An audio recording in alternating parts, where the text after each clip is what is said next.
না। আমি আমার বাবাকে দেখতে চাই, আমি আমার বাবাকে ছুঁতে চাই। আমার বাবার সাথে কি হয়েছে আমি সেটা জানতে চাই। আমার বাবাকে আপনারা ফিরিয়ে দিন। আমার বাবাকে ফেরত চাই। আন্তর্জাতিক গুম প্রতিরোধ দিবসে আজ নিখোঁজ ব্যক্তিদের পরিবারের কাছে ফিরিয়ে দেওয়ার আহ্বান। হাসিনার বিরুদ্ধে দীর্ঘ হচ্ছে মামলার বহর। মুন্সিগঞ্জে আরও একটি হত্যা মামলা, অজ্ঞাতনামা আসামি 300 জন। কামালের মদদের দর্জি থেকে 1000 কোটি টাকা মালিক আগস্টিন। নারায়ণগঞ্জ সিটির কর্মচারীদের সম্পদের পাহাড়। বন্যায় প্রাণহানি বেড়েছে 54 জনে, ডুবছে লক্ষ্মীপুর। প্রত্যন্ত এলাকায় খাবার ও পানির সংকট, বাড়ছে রোগবালাই। বন্যার প্রভাব নিত্যপণ্যের বাজারে বেড়েছে ডিম ও মুরগির দাম। সবজির বাজারে স্বস্তি, মনিটরিং এর তাগিদ। এবং রাওয়ালপিন্ডি টেস্টে দৃষ্টির বাগড়া। পাকিস্তান বাংলাদেশ দ্বিতীয় টেস্টের প্রথম দিনের খেলা পরিত্যক্ত।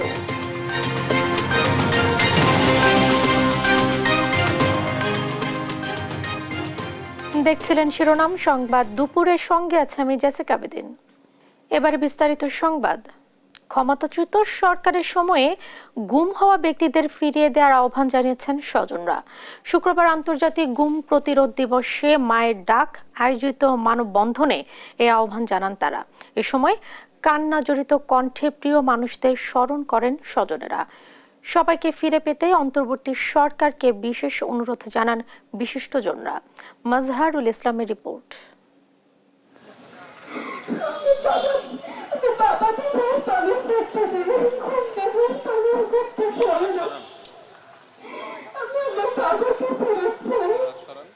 দীর্ঘদিন বাবাকে না দেখার আক্ষেপ এভাবেই অশ্রু হয়ে ঝরে এই শিশুটির। দাবি একটাই, ফিরিয়ে দেয়া হোক বাবা নামের বটবৃক্ষকে। মাইকেল চাকমা পতন হওয়া হাসিনা সরকারের সমালোচনা করায় 2019 সালে রাজধানীর কল্যাণপুর থেকে গুমের শিকার হন। তুলে নিয়ে অন্ধকার করে চালানো হয় অমানসিক নির্যাতন। 5 বছরে একবারও ভাগ্যে মেলেনি সূর্যের আলো দেখার। সময় মতো দেওয়া হতো না খাবার। ছাত্র জনতার আন্দোলনের পর গত 7 আগস্ট ছাড়া পেয়ে পরিবারের কাছে ফেরেন মাইকেল চাকমা। একটা দিন সেখানে বন্দী অবস্থায় থাকা মানে স্বাভাবিক জীবনে হাজারটা দিনের সমান।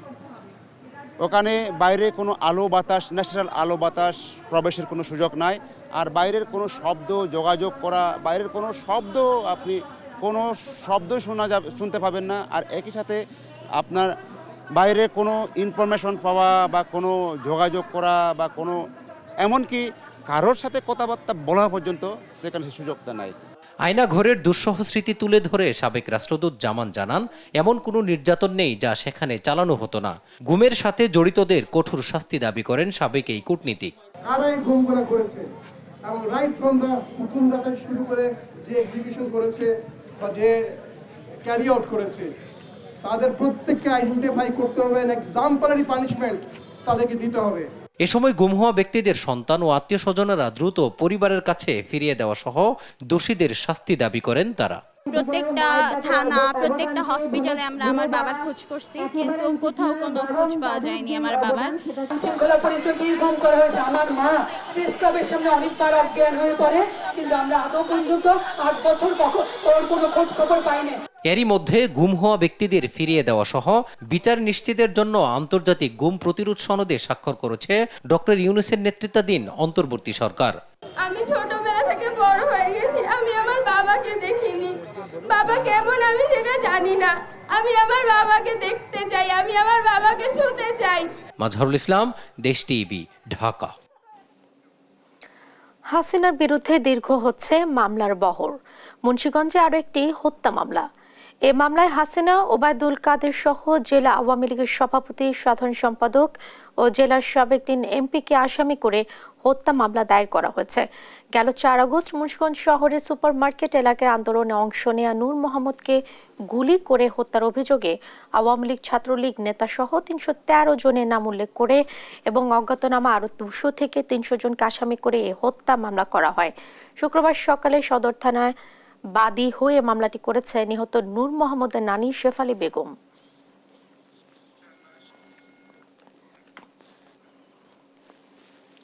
স্বৈরাচার শেখ হাসিনা সরকারের বিরুদ্ধে ছাত্র জনতার অভ্যুত্থানে আহত হয়েছে অনেক শিশু, যাদের অনেকেরই এখন দুর্বিষহ দিন কাটছে। আঘাতপ্রাপ্ত শিশুদের নিয়ে চিন্তিত রয়েছে তাদের পরিবার। আবার সঠিক চিকিৎসা না পাওয়ায় অনেকে অভিযোগ করেন। মাজহারুল ইসলামের রিপোর্ট। মিরপুর 12 সাবরিল ইসলামিয়া মাদ্রাসার শিক্ষার্থী জামিল আহমেদ শাহজাদা গেল 18 জুলাই ছাত্র জনতার উপর আওয়ামী লীগ নেতাকর্মীদের ছোড়া বোমার আঘাতে গুরুতর আহত হয় 8 বছরের শিশুটি। রক্তাক্ত শাহজাদাকে সেদিন ছাত্রদের সহায়তায় নেওয়া হয় হাসপাতালে। সেদিন বোমার আঘাতে রক্তাক্ত হয় তার ছোট বোন 4 বছর বয়সী ফাহমিদা তাসনিমও। বোমার আঘাতে শাহজাদার ডান হাতের কবজির রগ ছিঁড়ে গেছে। হাতে এখনো রয়ে গেছে বোমার স্প্রিন্টার। ঠিকমতো সোজা হয় না তার ডান হাত, আর এখনো স্প্রিন্টারের দাগ শুকায়নি ছোট বোন তাসনিমেরও। এরকম করলে ব্যথা লাগে, টানলে ব্যথা লাগে, কাটা লাগে, হাত দিলে ব্যথা লাগে। আমি ওই দিন স্কুল থেকে আসতেছিলাম, আমার গায়ে বোম লাগছে হঠাৎ করে, তারপরে আমি চিল্লানি দিয়ে আর কিছু বলতে পারিনি। শাহজাদার মা জানান 18 জুলাই স্কুল থেকে তাদের নিয়ে বাসার দিকে যাচ্ছিলেন। হঠাৎ আন্দোলনরত শিক্ষার্থীদের উপর বোমা হামলা হলে আহত হয় তারা। আহত তাসনিম সুস্থ হলেও শাহজাদার ভবিষ্যৎ নিয়ে চিন্তিত তাদের মা ফাতেমা। আমার ছেলের রক্ত দিয়ে, আমার ছেলের উপর রক্তের উপর আমি বসেছিলাম, আমি মা আমি কিভাবে সহ্য করবো? আমি আল্লাহর কাছে বিচার দিছি। এখন আল্লাহ আমাকে তো চোখ দিছে, কান দিছে, আরো কত মানুষ দিছে সহায়তা করার জন্য। আমি চাচ্ছি সুন্দর মতো আমার ছেলের জন্য একটা সুন্দর চিকিৎসা হয়। তার অভিযোগ, ছেলের জন্য হাসপাতালে হাসপাতালে ঘুরেও ভালো চিকিৎসা পাচ্ছেন না। চিকিৎসকের দুর্ব্যবহার পাওয়ার কথাও জানান তিনি। জ্বর ভিতরে স্পেন্ডার আছে, গা শুকাক তারপরে আসবেন। তারপরে গেছি, পাঠাইছে হচ্ছে আপনার নীলজি হসপিটালে, এখানে যান, অমক তারিখ এই থেকে এই পর্যন্ত ঘোরাঘুরি করতেছি। এসব অভিযোগ স্বাস্থ্য উপদেষ্টাকে অবহিত করার কথা জানান বৈষম্য বিরোধী ছাত্র আন্দোলনের সমন্বয়ক মাহিন সরকার। জানান আন্দোলনে আহত সবার চিকিৎসা সহ সব ধরনের সহায়তা দেওয়া হবে। 3 মাসের মধ্যে স্বাস্থ্যখাতকে সম্পূর্ণভাবে চেঞ্জ করা হবে এবং আধুনিক করা হবে। তো সেই লক্ষ্যে তারা কাজ করে যাচ্ছে। ছাত্র জনতার রক্তের বিনিময়ে পাওয়া নতুন বাংলাদেশে শাহজাদাদের অবদান স্মরণীয় হয়ে থাকবে। মাজহারুল ইসলাম, দেশ টিভি, ঢাকা। বন্যার্ত মানুষের পুনর্বাসনের জন্য ত্রাণ সহায়তা করতে দেশবাসীর প্রতি আবারও আহ্বান জানিয়েছেন বিএনপির স্থায়ী কমিটির সদস্য ডক্টর AZM জাহিদ হোসেন। সকালে নয়াপল্টনে দলের কেন্দ্রীয় কার্যালয়ে আয়োজিত ত্রাণ সংগ্রহ কার্যক্রমে অংশ নিয়ে এমন আহ্বান জানান তিনি। বলেন, গেল 10 দিনে বিএনপির পক্ষ থেকে বন্যা দুর্গতদের 10 কোটি টাকার উপর ত্রাণ সরবরাহ করা হয়েছে। জানান, আওয়ামী দুঃশাসনের সময়ে 700-রও বেশি বিরোধী মতের মানুষকে গুম করেছে দাবি করে প্রত্যেকটি গুমের বিচার হবে বলেও মন্তব্য করেন তিনি। এবং প্রচলিত আন্তর্জাতিক আইন অনুযায়ী এই গুমের সাথে যারা সম্পৃক্ত তাদেরকে বিচারের কাঠগড়ায় দাঁড় করানো হবে। মানুষগুলোর পাশে দাঁড়ানোর জন্য, পুনর্বাসনের জন্য আমাদের পর্যাপ্ত ত্রাণ প্রয়োজন, সহায়তা প্রয়োজন। সেজন্যে আমরা আপনাদের মাধ্যমে দেশবাসীর কাছে উদাত্ত আহ্বান জানাতে চাই, আপনারা এখনও যারা মনে মনে চিন্তা করছেন তারা এসে আপনারা আপনাদের এই ত্রাণ সহায়তা কেন্দ্রে আপনার ত্রাণ আপনি জমা দিতে পারেন, নিজে অথবা প্রতিনিধির মাধ্যমে। বন্যার সবশেষ খবর জানাতে লক্ষ্মীপুর থেকে যুক্ত হচ্ছেন সহকর্মী সাইফুল ইসলাম স্বপন। খাবার ও বিশুদ্ধ পানি সরবরাহে কোনো উদ্যোগ আপনার চোখে পড়েছে কিনা, কোনো তথ্য রয়েছে কিনা জানাবেন।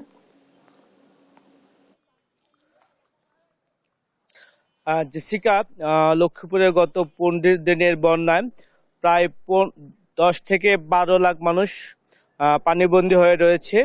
এই লক্ষ্মীপুর জেলার সদর উপজেলা, রায়পুর, রামগঞ্জ, রামগতি, কমলনগরের 5টি উপজেলায় প্রায় 80% মানুষ বন্যায় আক্রান্ত হয়েছে, ক্ষতিগ্রস্ত হয়েছে। এই বন্যার কারণে প্রায় 50 থেকে 70 হাজার মানুষ আশ্রয় কেন্দ্রে আশ্রয় নিয়েছে এবং বেশিরভাগই মানুষ যাদের ঘরে হাঁটু পানি এবং কম ছিল, তারা এখনো ঘরে আছে। তারা পানিগুলো ইটের উপরে রেখে তারা ঘর ছাড়ছে না, কারণ ঘর ছেড়ে গেলে তাদের ঘর চুরি হওয়ার সম্ভাবনা আছে এবং কেউ আসলে ঘরে মায়া ত্যাগ করে আশ্রয়কেন্দ্রে যেতে চাচ্ছে না। এই যে 10 থেকে 12 লাখ মানুষ আশ্রয়কেন্দ্রে পানিবন্দী অবস্থা রয়েছে, তাদের প্রত্যেকেরই বিশুদ্ধ পানির সংকট রয়েছে। যারা ত্রাণকর্মী ত্রাণ দিচ্ছে তারা কিছু কিছু পানি বিশুদ্ধকরণ ট্যাবলেট দিচ্ছে, অনেকে মিনারেল ওয়াটার দিচ্ছে, কিন্তু এরপরও যারা প্রত্যন্ত অঞ্চলে রয়েছে, যেসব এলাকায় যোগাযোগের অবস্থা একেবারে খারাপ, সেসব অঞ্চলে এখন পর্যন্ত ত্রাণ পৌঁছেনি এবং সেখানে শিশু খাদ্য এবং বিশুদ্ধ পানির সংকট রয়েছে। এবং অনেকের ইতিমধ্যে কিছু কিছু মানুষের পানিবাহিত রোগ দেখা দিয়েছে।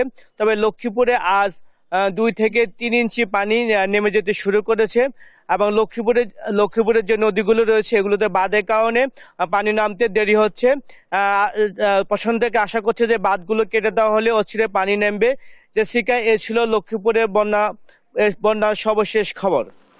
স্বপন, আপনাকে ধন্যবাদ। দর্শক, বন্যা পরিস্থিতির সবশেষ খবর জানাচ্ছিলেন সহকর্মী সাইফুল ইসলাম স্বপন। ঢাকা বিশ্ববিদ্যালয় টিএসসিতে আজও চলছে বন্যার্তদের জন্য ত্রাণ সংগ্রহ। আরো জানাতে এই মুহূর্তে সেখান থেকে যুক্ত হচ্ছেন সহকর্মী জান্নাতুল মোহনা। মোহনা, আজ কি পরিমাণ ত্রাণ ও নগদ সহায়তা পাওয়া গেছে?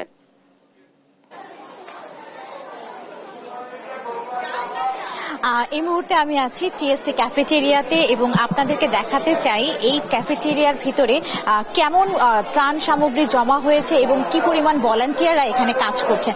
আপনারা যদি টিএসসি ক্যাফেটেরিয়ার একটু ডান দিকে দেখতে পান তাহলে দেখবেন যে তিল ধারণ ক্ষমতার ঠাঁই নেই টিএসসি ক্যাফেটেরিয়াতে, এবং গতকালকে থেকে যে ত্রাণ সামগ্রী জমা হয়েছে বা বিভিন্ন শ্রেণী পেশার মানুষ এসে যে ত্রাণ সামগ্রী এখানকে দিয়ে গিয়েছে তারা সেগুলো প্যাকেজিং করছে এবং প্যাকেজিংকৃত যে শুকনা খাবার মূলত এই ক্যাফেটেরিয়ার ভেতর আছে সেই শুকনা খাবারগুলো এখানে জমা হয়েছে।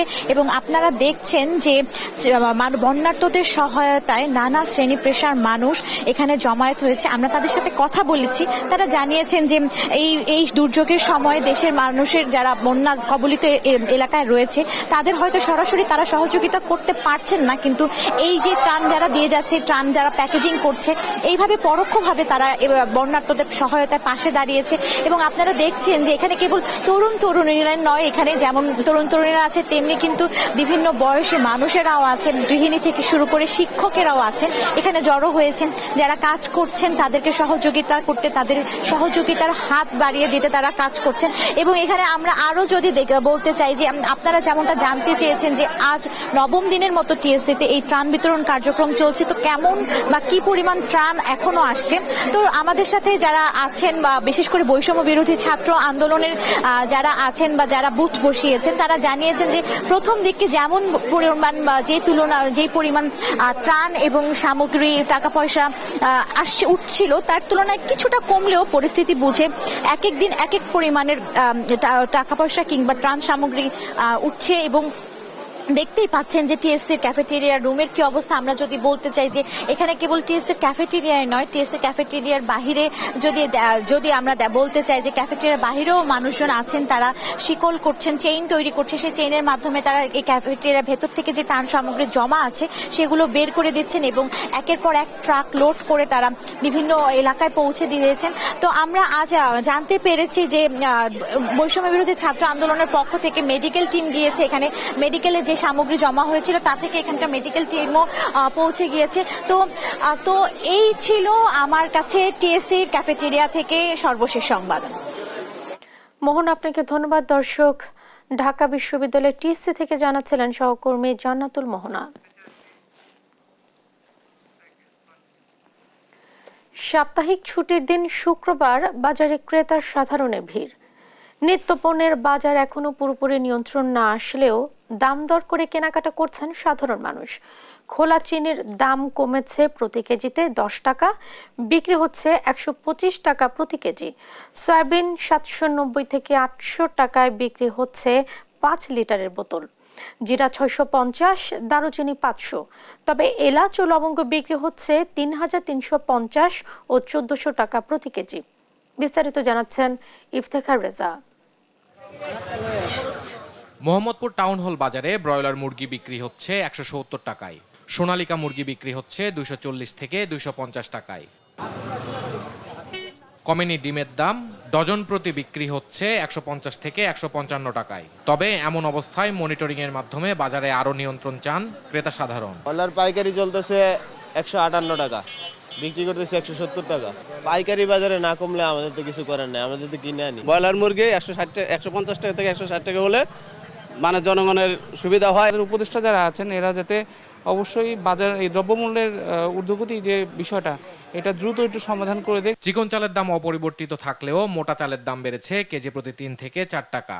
28 চাল বিক্রি হচ্ছে 58 টাকায়, আর স্বর্ণা বিক্রি হচ্ছে 60 টাকায়।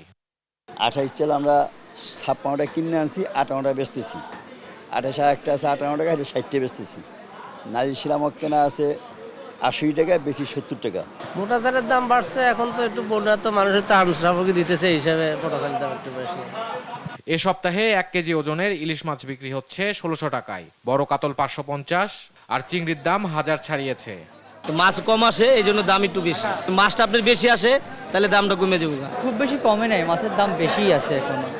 রুই মাছ তো সাইজের উপরে দাম, 5 কেজির নিচে যেগুলা এগুলা 450 500, 5 কেজি প্লাস যেগুলা এগুলা 600 550। সবজির দোকানে গিয়ে দেখা যায় কিছু সবজির দাম বেশি, তবে বেশিরভাগ সবজি রয়েছে নাগালের মধ্যে। পটল 50, ঢেঁড়স 50, পেঁপে 40, তবে কাঁচামরিচ এখনো 200 টাকা প্রতি কেজি। টমেটো ছিল 180, এখন 150। কাঁচামরিচ ছিল আপনার 300 320, এখন 240। বন্যার জন্য আমি যেটা আশঙ্কা করতেছিলাম যে বন্যাতে হয়তো সবজি পাওয়াই যাবে না বা দাম অনেক বেশি হবে, আমার কাছে সেরকমটা মনে হয়নি। গরুর মাংস আগের দামে 750 টাকা, আর খাসির মাংস প্রতি কেজি বিক্রি হচ্ছে 1100 টাকায়। ইফতেখার রেজা, দেশ টিভি, ঢাকা। দর্জি থেকে হাজার কোটি টাকার মালিক বনে গেছেন রাতারাতি, অথচ তেমন কেউ তাকে চেনেন না, নামও শোনেনি কখনো। টঙ্গীর এই বিলিয়নিয়ারের নাম আগস্টিন পিউরিফিকেশন। এম এ আজিমের অনুসন্ধানী রিপোর্টে থাকছে আরও অনেক চাঞ্চল্যকর তথ্য। সেলাই মেশিনের সুই সুতোর খেলায় দারুণ দক্ষ আগস্টিন পিউরিফিকেশন। সেই দক্ষতায় চমকে দেয়া মাত্রা যোগ করে তিনি বন্ধুত্বের সুতোয় বাঁধেন স্বৈরাচারের অত্যন্ত প্রভাবশালী মন্ত্রী আসাদুজ্জামান খান কামালকে। এরপর বছরের পর বছর ধরে চলে এই দুই বন্ধুর টাকা বানানোর আশ্চর্য এক সেলাই কল। কামাল আগস্টিনের এই সেলাই কলের নাম মেট্রোপলিটন খ্রিস্টান কোঅপারেটিভ হাউজিং সোসাইটি লিমিটেড। কেবলমাত্র খ্রিস্টান ধর্মাবলম্বীদের এই কোম্পানিতে আসাদুজ্জামান খান কামালকে যুক্ত করেন আগস্টিন। স্বৈরাচারের স্বরাষ্ট্রমন্ত্রীকে অবৈধ নানা সুবিধা দিয়ে আগস্টিন নামেন লুটপাটে। কামালের প্রভাবকে কাজে লাগিয়ে আর নিরীহ খ্রিস্টান ধর্মাবলম্বীদের নাম ভাঙিয়ে আগস্টিনের বিত্ত বৈভব ফুলে ফেপে উঠতে থাকে। টঙ্গীর পাগারে এই রাজপ্রাসাদ সমতুল্য বাড়ির মালিক আগস্টিন পিউরিফিকেশন। এলাকাবাসী বলছে 15 বছর আগে এখানে ছিল একটি টিনের ঘর। আগস্টিন ছিলেন এখানকার একজন সামান্য দর্জি। এর আগে টিন সিট বাড়ি ছিল, পলডের ব্যবসা করতো, আবার এই যে দর্জি ব্যবসা এরকম অনেক কিছু করতো। হ্যাঁ, একসময় টেইলার ছিল, আবার পাশাপাশি পলডের ব্যবসা করতো। হ্যাঁ, টিনের ছিল, কিন্তু তারা আধা পাকা বাড়ি ছিল। তথ্য অনুযায়ী রাজধানীতে অনুসন্ধানে দেশ টিভি টিম তেজগাঁও হুন্ডা গলির 63 নম্বর বাড়িতে একটি ফ্ল্যাট তার। একই গলিতে নির্মাণাধীন 7 তলা বাড়িটিও আগস্টিনের। এটা মালিক কে? মালিক হলো হাউজিং আপনার আগস্টিন পিউরিফিকেশন। হ্যাঁ। কি নাম? আগস্টিন। আগস্টিন এটা বাসা না, এটা হচ্ছে ওনার 3 তলায় একটা ফ্ল্যাট আছে। আগস্টিন পিউরিফিকেশনের রয়েছে মণিপুরি পাড়ায় আরও একটি ফ্ল্যাট। টঙ্গীর জিনুর মার্কেট এলাকায় 2টি বাড়ি, উত্তরার 16 নং সেক্টরে 5 কাঠার প্লট, এশিয়ান টাউনে 2টি প্লট সহ অসংখ্য বাড়ি আর প্লট।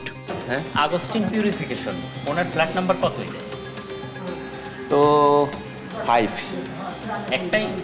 একটাই। এইটা একটা, ওই পাশে মনে হয় যে দুইটা না? না, ওই পাশে ফ্ল্যাট আছে না, ওখানে তো জমি কিনা বিল্ডিং করতেছে। কথা বলতে আগস্টিনের বাড়িতে গিয়ে ভেতরে ঢোকার অনুমতি মেলেনি দেশ টিভির অনুসন্ধানী টিমের। নিরাপত্তা কর্মী জানায় বাড়িতে নেই আগস্টিন ও তার পরিবার। Augustine purification. দুইটা বাড়ি তার? বুঝি নাই। দুইটা বাড়ি। দুইটা বাড়ি। উনি কি আছে বাসায়? না। কে থাকে এই বাসায়?